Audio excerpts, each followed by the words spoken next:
नमस्कार। कोरोना एक viral disease है जो विश्व भर में अब तक लगभग 52 लाख लोगों को संक्रमित कर चुका है। यह मूलतः श्वसन प्रणाली पर प्रभाव डालता है। इसके लक्षण सामान्य से गंभीर हो सकते हैं। सामान्य रूप में संक्रमित व्यक्ति खांसी, जुकाम, पेट दर्द, शरीर में दर्द, बुखार जैसे लक्षण बता सकता है और गंभीर रूप से प्रभावित व्यक्ति सांस लेने में परेशानी, छाती में दर्द जैसे लक्षण बता सकता है, जिसके लिए उसको हॉस्पिटलाइज करने की आवश्यकता भी पड़ सकती है। खुशी की बात यह है कि गंभीर होते हुए भी यह बीमारी का जो मृत्यु दर है वो बहुत कम है, यानी कि 2 से 3% है। इसलिए बहुत ज़्यादा भयभीत होने की आवश्यकता नहीं है। कंसर्न की बात यह है कि अभी तक कोई भी सिद्ध इलाज इसके लिए सामने नहीं आया है, इसलिए सावधानी में ही बचाव है। अब हम इसके बारे में चर्चा करेंगे कि कोरोना से बचाव कैसे किया जाए। इसमें सबसे पहले आता है आपकी निजी सफाई। सफाई का मूलतः ध्यान रखें और उसमें सबसे इम्पॉर्टेंट है हैंड वॉशिंग, यानी कि हाथ धोने की प्रक्रिया। हाथ धोने के लिए कितना समय लगाएं, कितनी बार धोएं और कैसे धोएं, ऐसे प्रश्न हमसे अक्सर पूछे जाते हैं। हाथ धोने के लिए लगभग 20 से 30 सेकंड सफिशिएंट है। हाथ हर आधे घंटे पर हो सके तो ज़रूर धोएं। अगर आपके पास पानी, साबुन अवेलेबल नहीं है तो सैनिटाइज़र का उपयोग करें और अपने हाथों को सैनिटाइज करें। अब हम डिस्कस करेंगे हाथ धोने की प्रक्रिया। सबसे पहले अपने हाथों को गीला कर लें और थोड़ा सा साबुन ले लें हथेली पर। दोनों हथेलियों को आपस में अच्छे से घिसें। ये हमारा फर्स्ट स्टेप होगा। इसे हम पाम हैंड रबिंग भी कहते हैं।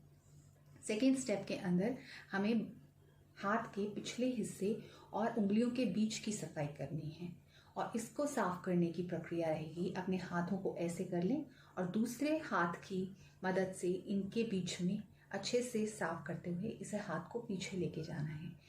पहले एक हाथ को आप ऐसे करेंगे और फिर दूसरे हाथ को इसी प्रकार से साफ करेंगे। तीसरे स्टेप के अंदर आपने उंगलियों के अंदर वाले हिस्से और अगले हिस्से को साफ करना है।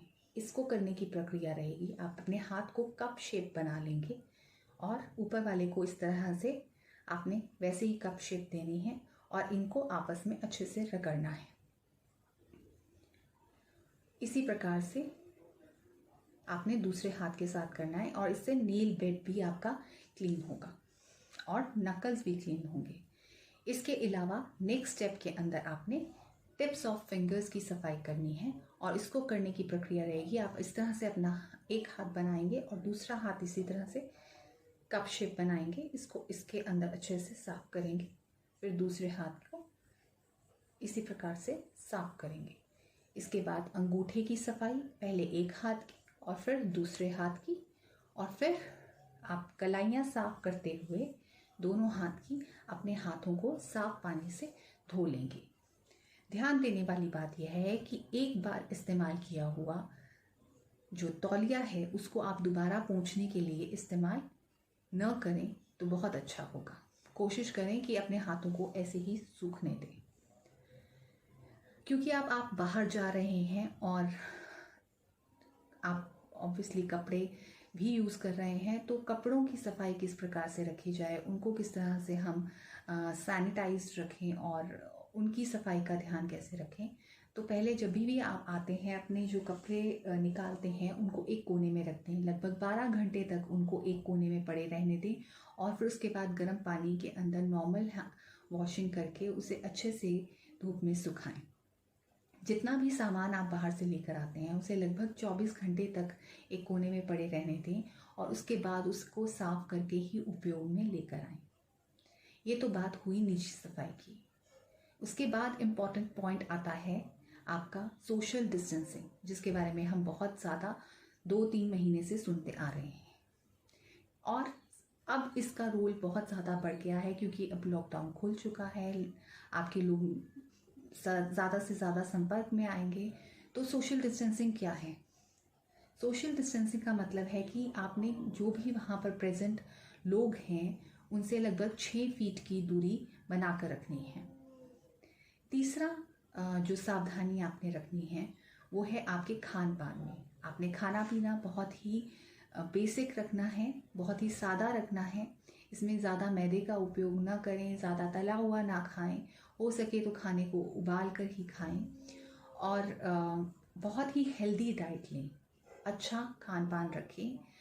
अगर आप अपना डाइट जो सा है वो हेल्दी रखेंगे तो वो आपकी इम्यूनिटी को बूस्ट करेगा और इम्यूनिटी बूस्ट होने के कारण से आपके संक्रमण के जो चांसेस हैं वो कम हो जाएंगे। अगर कभी आप संक्रमित हो भी जाते हैं तो आपका जो रेट है रिकवर करने का वो बहुत ही फास्ट हो जाएगा, यानी कि उसका स्पैन जो है वो बहुत कम हो जाएगा। इम्यूनिटी बूस्ट करने के लिए आयुष मंत्रालय द्वारा कुछ आयुर्वेदिक और होम्योपैथिक दवाइयों का वितरण भी हो रहा है। आयुर्वेद में कुछ काढ़े हैं, गिलोय टैबलेट है, अनु तेल है और गोल्डन मिल्क को इसमें बहुत प्रभावशाली माना गया है।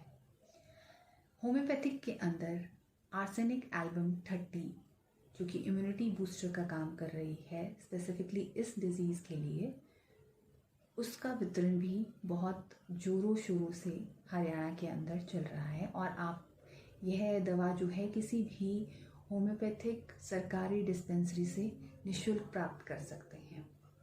इस दवा को आपने 3 दिन तक लेना है और दिन में सिर्फ एक ही बार लेना है। अगर आपको कोई परेशानी लगती है इस बीच तो ही आपने इसे महीने के बाद दोबारा दोहराना है, अदरवाइज़ इसे रिपीट नहीं करना है।